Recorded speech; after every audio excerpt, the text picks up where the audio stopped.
하나님의 말씀 요한복음 9장 1절에서 12절 말씀입니다. 요한복음 1절에서 12절 말씀입니다. 요한복음 9장 1절에서 12절 말씀이고요. 저부터 시작해서 교독하겠습니다. 마지막 12절 말씀은 함께 읽겠습니다. 9장 1절입니다.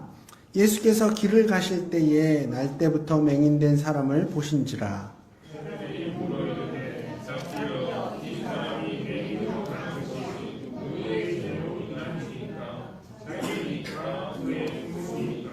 예수께서 대답하시되 이 사람이나 그 부모의 죄로 인한 것이 아니라 그에게서 하나님이 하시는 일을 나타내고자 하심이라.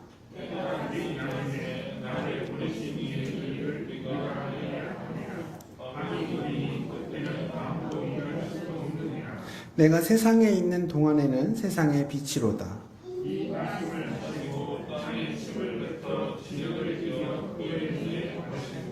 이르시되 실로암 못에 가서 씻으라 하시니 실로암은 번역하면 보냄을 받았다는 뜻이라. 이에 가서 씻고 밝은 눈으로 왔더라.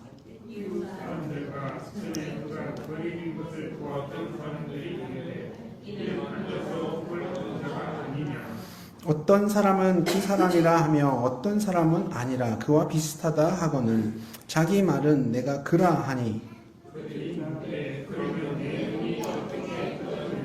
대답하되 예수라 하는 그 사람이 진흙을 이겨 내 눈에 바르고 나더러 실로암에 가서 씻으라 하기에 가서 씻었더니 보게 되었노라. 그들이 이르되 그가 어디 있느냐 이르되 알지 못하노라 하니라. 아멘. 우리 모두는 인생을 살다 보면 누구나 상황과 어떤 모습은 달라도 고난을 만나게 됩니다. 우리 가운데 고난을 원하는 사람은 아마 아무도 없을 거예요. 그러나 고난 없이 살아가는 사람 또한 아무도 없을 겁니다. 여러분들은 지금까지 어떤 고난들을 경험해 보셨습니까? 지금까지 인생의 여정 중에 가장 힘들었던 시기가 언제였습니까? 미국에 제너럴드 시처라는 목사님이 계세요. 이분은 린다 사모님과 결혼을 해서 10년 만에 아이를 갖게 되었고 그 후로 6년 동안 3명의 아이를 더 이렇게 출산하면서 아주 화목한 가정을 이루었습니다. 근데 이 큰아이가 8살 되던 해에 시처 목사님의 어머니를 포함한 7식구가 인디언 문화 체험하는 그 마을로 여행을 함께 갔었어요. 그래서 그곳에서 하하호호 즐거운 추억을 쌓고 너무 행복한 시간들을 보냈습니다. 그런데 돌아오는 길에 어떤 일이 있었느냐? 맞은편 도로에서 술에 만취한 트럭 운전사가 그만 중앙선을 넘어오는 바람에 목사님 가족이 타고 있던 그 밴과 정면 충돌하고 말았습니다. 그 사고로 목사님은 기적적으로 생명에는 지장이 없었지만 근데 목사님의 어머니 그리고 린다 사모님 그리고 사랑스러운 셋째 딸 그때 나이가 4살이었어요. 가족 7가족 중 3명이 그 자리에서 즉사하는 사고를 당했습니다. 이 끔찍한 사고를 겪은 시처 목사님의 마음은 과연 어땠을까요?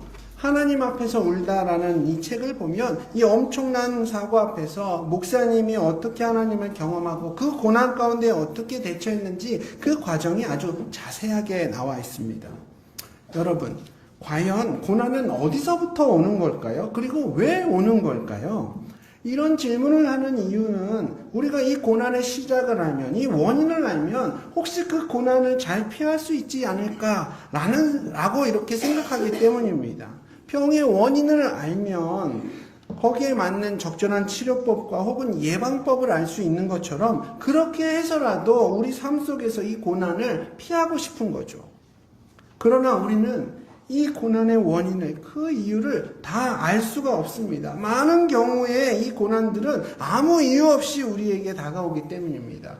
좀 전에 얘기했던 이 시처 목사님 가정에 불어닥친 이 엄청난 고난도 마찬가지예요. 어쩌면 이 고난이라는 문제는 우리가 육신을 입고 이 땅 가운데 살아가는 한 우리에게 숙명이 아닐까 싶습니다. 근데 이런 우리의 삶 가운데 매일의 삶이 온통 수고와 고난으로 쌓여진 이 삶 속에 예수 그리스도께서 오셨습니다. 여러분 아멘이십니까? 물론 우리 예수님께서는 내 삶 가운데 오셔서 모든 고통과 고난을 완전히 없애주겠다는 그런 약속은 하지 않으셨지만, 그렇다고 지금 내가 겪고 있는 이 고난들이 별것 아니라고도 말씀하시지 않으십니다. 그저 묵묵히 내 옆에 계시면서 내 고통의 짐을 함께 짊어져 주십니다. 그리고 이 고난을 대하는 내 마음의 중심을 바꿔주시고 이 과정을 통해서 우리를 좀 더 온전한 그리스도인으로 세워가시는 거예요. 그렇게 더 성숙의 자리로 우리를 이끄시는 것이 바로 저와 우리 성도님들을 향한 주님의 계획입니다. 오늘은 바로 이 고난의 문제를 가지고 여러분들과 함께 잠시 나눠보기를 원합니다. 누구나 고난을 피할 수 없는데 과연 이 고난의 과정 속에서 우리는 무슨 말을 해야 하고 어떤 생각을 해야 할까요? 하나님이 원하시는 이 고난 앞에 대처하는 우리의 모습은 과연 어떤 모습일까요? 먼저 오늘 본문을 잠시 살펴보면 이렇게 시작을 하고 있습니다. 예수님께서 제자들과 함께 예루살렘 성 안에 있는 거리를 이렇게 걸으시다가 한 사람과 마주치게 돼요. 이 사람은 앞을 보지 못했고 또 거리에서 구걸을 하며 평생을 살아온 사람이었습니다. 그 모습을 본 제자들이 예수님께 질문 하나를 하죠. 선생님, 이 사람이 맹인으로 태어난 것은 이 사람의 죄 때문입니까? 아니면 이 사람 부모의 죄 때문입니까? 제자들이 이런 질문을 한 이유는 그 당시 유대인들이 가지고 있었던 편견, 어떤 고정관념 때문이에요.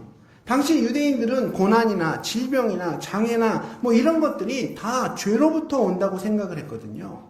예를 한번 들어볼게요. 만약에 제가 암에 걸렸다. 그럼 유대인들은 어떻게 생각했느냐? 제가 어떤 죄를 지었고 그 죄에 대해서 하나님께서 징계하기 위해서 암을 주셨다고 이렇게 생각을 했습니다.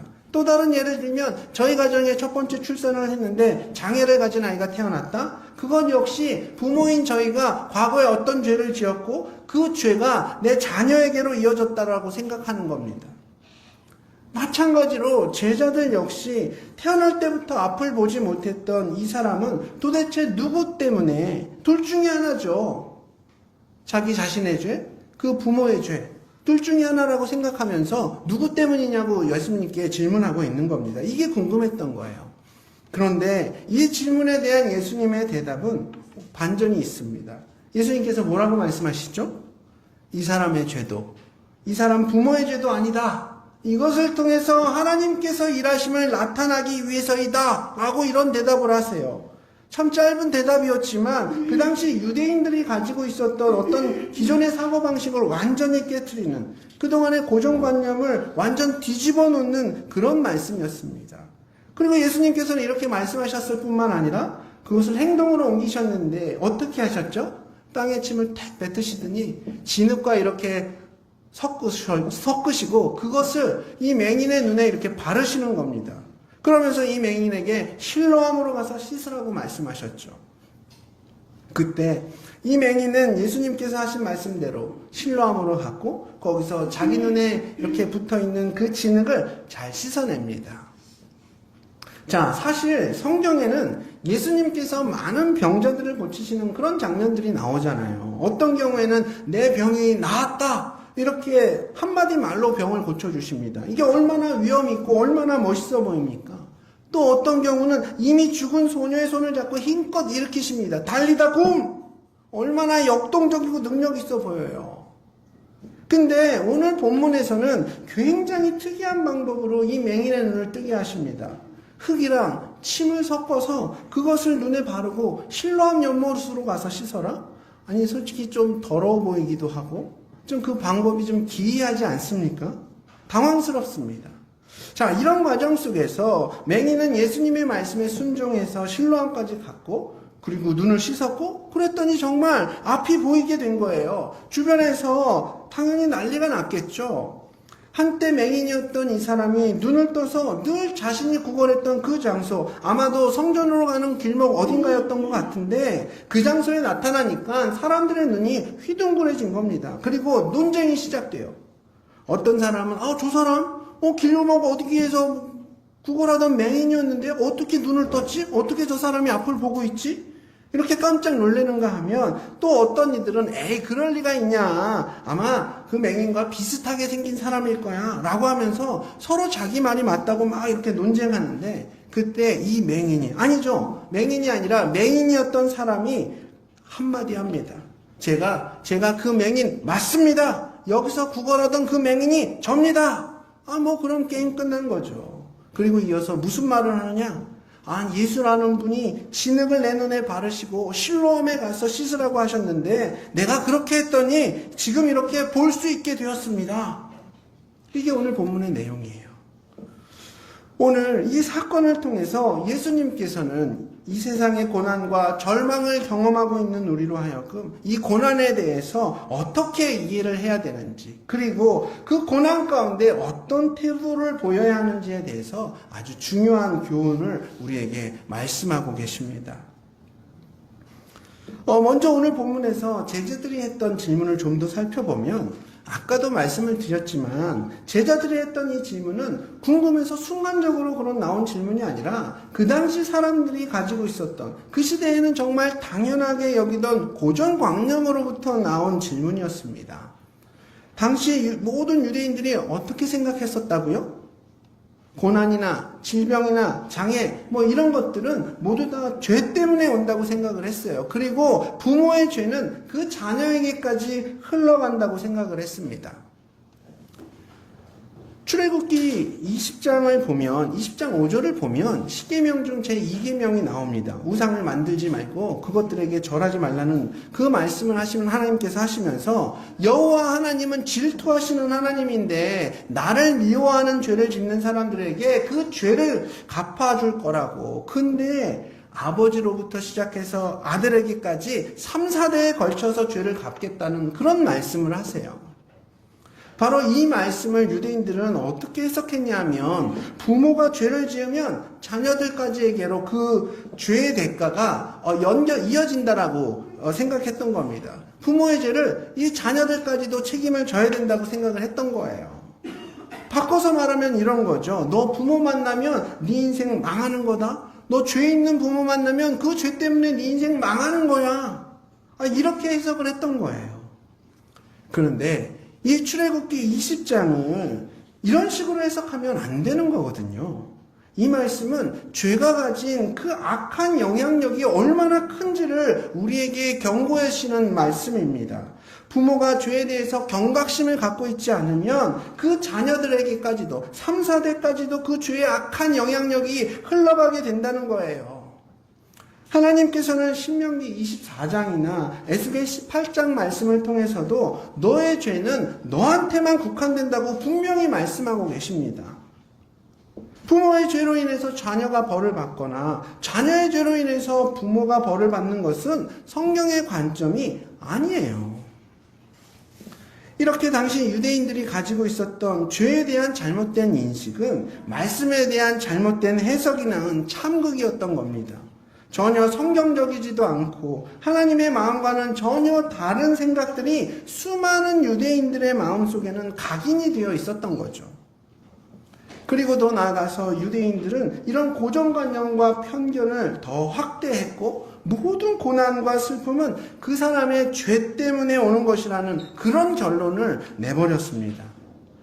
그러니까 당연히 고통 가운데 있는 사람들을 진심으로 위로하거나 권면하고 그 사람이 다시 회복될 수 있도록 도와주는 게 아니라, 오히려 이런 상황들, 그건 너의 죄 때문이야 라고 정죄하면서 비난하는 그런 근거로 삼았던 겁니다. 이렇게 굳어진 사고방식과 편견은 제자들 역시 마찬가지였어요.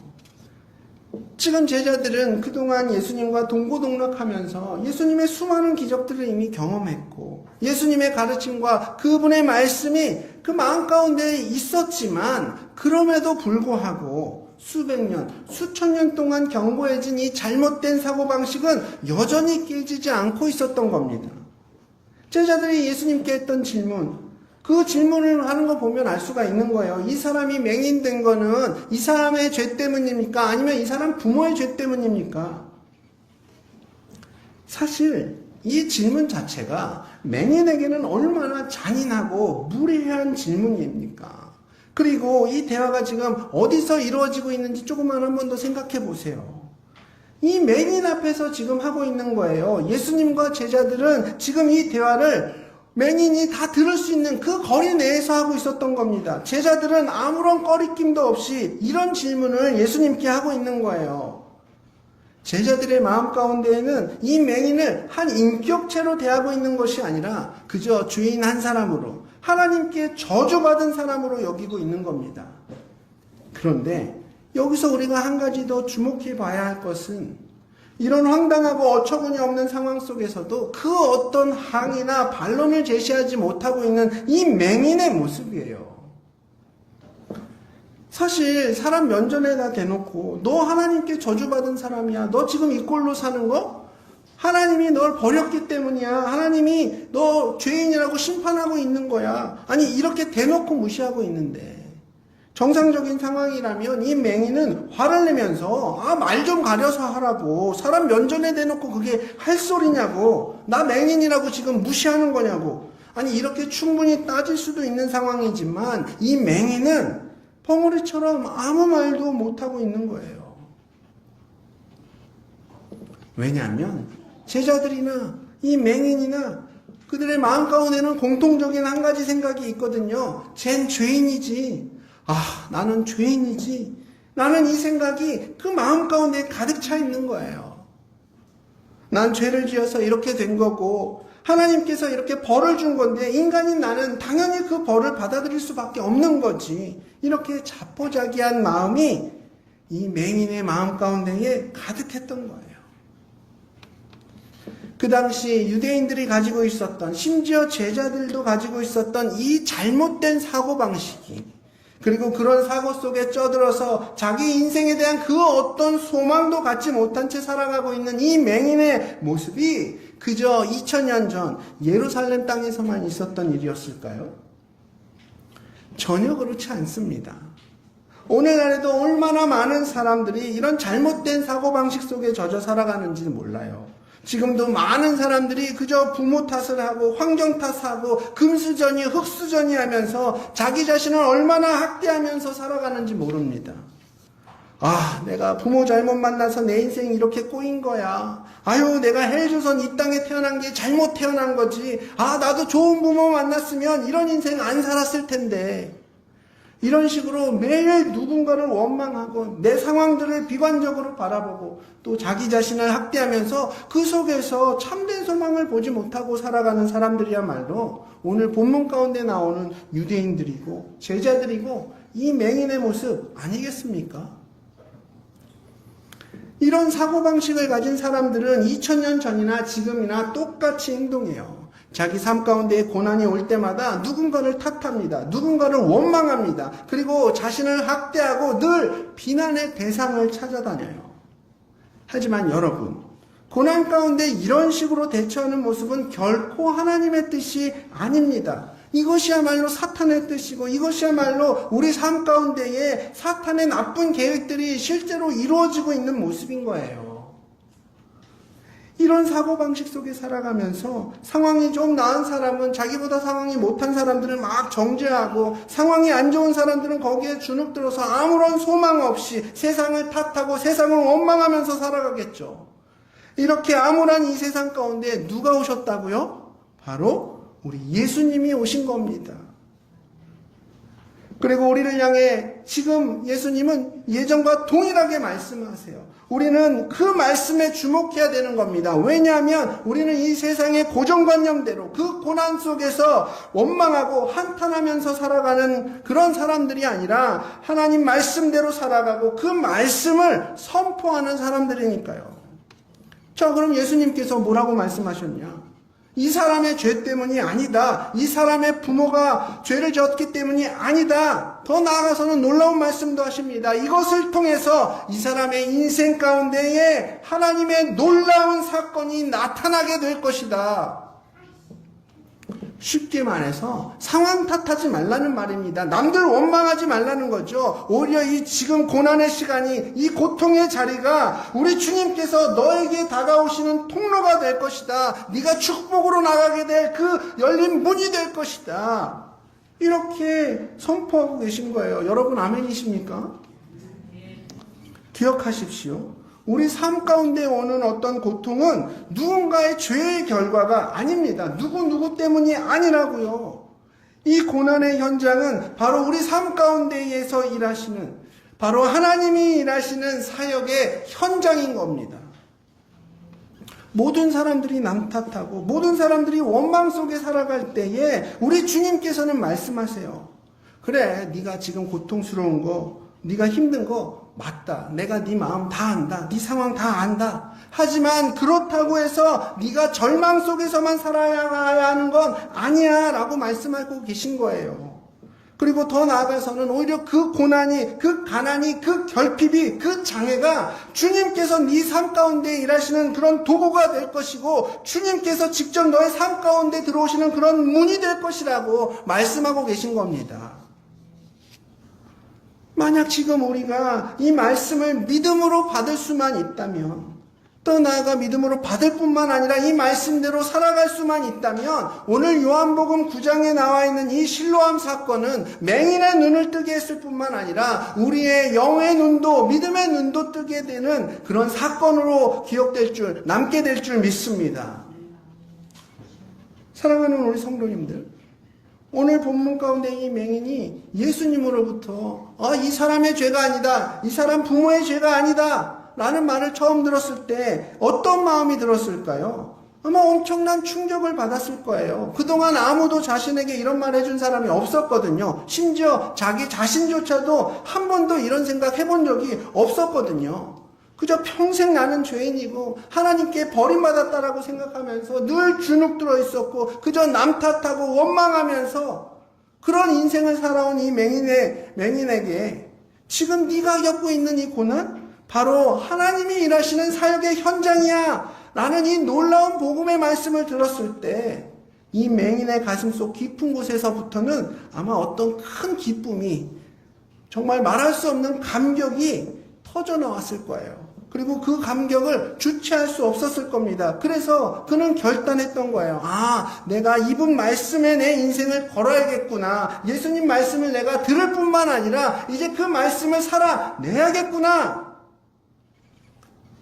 그러니까 예수님께서 눈에 진흙을 바르시고 실로암으로 가서 씻으라는 그 말씀을 하셨을 때 이 맹인은 단번에 순종할 수 있었던 겁니다. 고민의 여지가 없죠. 그냥 바로 순종하는 거예요. 사실 이 성전 입구에서부터 실로암까지 가는 길은 그냥 쭉 뻗은 탄탄대로가 아니에요. 성전은 예루살렘에서 가장 높은 지대에 있었고 이 실로암은 예루살렘에서 가장 낮은 지대에 있었거든요. 실제로 성전에서부터 실로암까지 가는 그 길은 완전히 가파른 경사길입니다. 그리고 수천 개의 계단들을 내려가야 되는데 저같이 사지 멀쩡하고 건장한 남자들도 난간을 붙잡고 조심조심 내려가야 돼요. 그렇게 몇십 분을 내려가야 됩니다.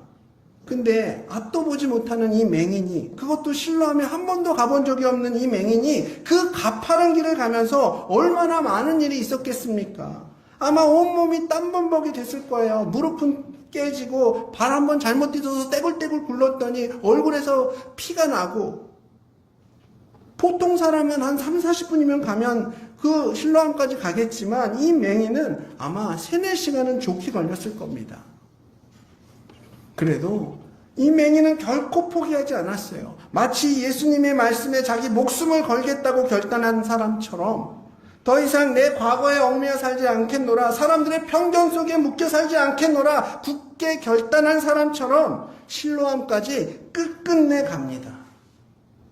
그리고 마침내 거기서 자기 눈에 붙은 그 진흙을 씻어냈을 때 세상 모든 것이 보이기 시작한 거예요. 난생 처음으로 눈앞에 펼쳐진 세상을 볼 수 있었던 겁니다. 이제 그는 더 이상 부모를 원망하고 세상을 탓하던 그런 인생이 아니라 실로암의 인생이 되었는데, 이 실로암이라는 말의 의미가 뭔지 아십니까? 바로 보냄을 받았다라는 뜻이에요. 보낼 사자를 써서 사명자가 되었다는 겁니다. 이제 그는 어쩔 수 없이 태어난 인생이 아니라 하나님으로부터 사명을 받은 사람, 그래서 이 땅 가운데 보내심을 받아서 하나님의 영광을 드러내야 할 그런 사람이 된 겁니다. 이제 그는 사명 따라 자신의 인생을 살아가게 된 거예요. 여러분, 우리도 마찬가지입니다. 우리에게도 동일한 이런 고정관념들, 편견의 영향이 있지 않습니까? 그저 세상을 원망하고 내 환경을 탓하면서 깊은 열등감 속에 그냥 주저앉고 싶은 적 없으십니까? 그러나 만약 저와 여러분이 오늘 본문 가운데 나오는 이 맹인처럼 주님 말씀에 내 목숨을 걸고 그 말씀 붙잡으면서 세상 원망하지 않고 남 탓하지 않으면서 이 고난의 자리가 주님이 일하시는 사역의 현장이라는 것을 굳게 믿고 그 말씀 살아낸다면 우리의 인생도 실로암의 인생이 되는 겁니다. 물론 그렇게 사는 거 쉽지 않다는 거 우린 잘 알고 있습니다. 왜 예수님은 이 사람에게 힘들게 실로암까지 가라고 했을까요? 아니 그냥 쉽게 말씀 한마디면 눈뜨게 하실 수 있잖아요. 그게 좀 허전하면 그냥 침 한번 발라주고 야 됐다 눈 떠라 이래도 얼마든지 눈뜨게 하실 수 있잖아요. 왜 굳이 실로암까지 보냈었을까요? 여기에도 예수님의 메시지가 있는 거예요. 예수님께서 지금 우리에게 말씀하십니다. 원망하지 않고 탓하지 않고 그 절망의 상황을 희망의 통로로 바라본다는 것, 그거 쉬운 일 아니라고 말씀하시는 거예요. 그건 넘어지고 깨지고 피 흘릴 만큼 힘들고 어려운 일이라는 거죠. 그러나 만약 우리가 주님의 말씀을 신뢰하면서 남 탓하지 않고 원망하지 않고 오히려 그 상황들을 감사하며 그 길을 걸어간다면 우린 반드시 실로암의 사건을 경험케 된다고 이렇게 말씀하고 계신 겁니다. 우리가 오랫동안 예수를 믿고 그 시간 동안 주님이 하신 놀라운 일들을 수없이 경험했어도 오늘 본문 가운데 나오는 제자들처럼 세상과 똑같은 사고방식 속에 그 편견 속에 젖어 살아간다면 우리가 아무리 신앙생활을 오래 했다고 한들 나 구원받았다고 자신있게 교회 앞에서 얼마든지 고백할 수 있다고 한들 우리는 하나님의 능력이 무엇인지 하나님의 도우심이 무엇인지 보지 못했던 자가 볼 수 있는 그 감격이 무엇인지는 결코 경험하며 살지는 못할 겁니다. 사랑하는 우리 성도님들, 우리 모두는 고난으로부터 완전히 자유로울 수 없습니다. 누구나 고난을 경험한다는 거예요. 그럴 때마다 여러분들께서는 어떻게 말하고 어떻게 행동하시겠습니까? 우리도 모르는 사이에 세상의 방식대로 그 고정관념대로 누군가를 원망하고 세상을 탓하면서 그 고난의 시간들을 채워가고 계시지는 않습니까? 이 시간 이후로는 우리가 세상의 음성이 아닌 우리 주님의 음성에 귀를 기울이시기를 축복합니다. 우리가 겪고 있는 이 고난과 고통은 누군가의 죄의 결과가 아닙니다. 바로 우리 삶 가운데 일하시는 하나님의 사역의 현장인 겁니다. 우리는 이 고난을 통해서 하나님의 역사를 경험할 것이고 주님이 보내신 사명자로서 이 고난의 시간들을 오히려 기쁨으로 감당해내야 할 것입니다. 물론 그런 삶이 쉽지는 않을 거예요. 때로 넘어져 피도 나고 정말 생각지도 못했던 비난과 원망을 듣게 될 것입니다. 그러나 여러분 걱정하지 마십시오. 우리 주님께서 함께 하십니다. 우리 예수님은 내가 고난 중에 있을 때에 그저 그냥 내팽개쳐 버려놓고 그저 팔짱 끼고 남일 보듯 지켜만 보시는 분이 아니라 내 신음 하나하나에 응답하시고 그 신음 하나하나에 모두 들어주시고 반응하시고 늘 나와 함께 하시는 그런 분이십니다. 그렇게 고난 속에서도 하나님의 일하심을 발견하며 더 큰 믿음의 자리로 나아가시는 저와 우리 모든 성도님들 되시기를 축복하며 오늘 말씀을 마치도록 하겠습니다.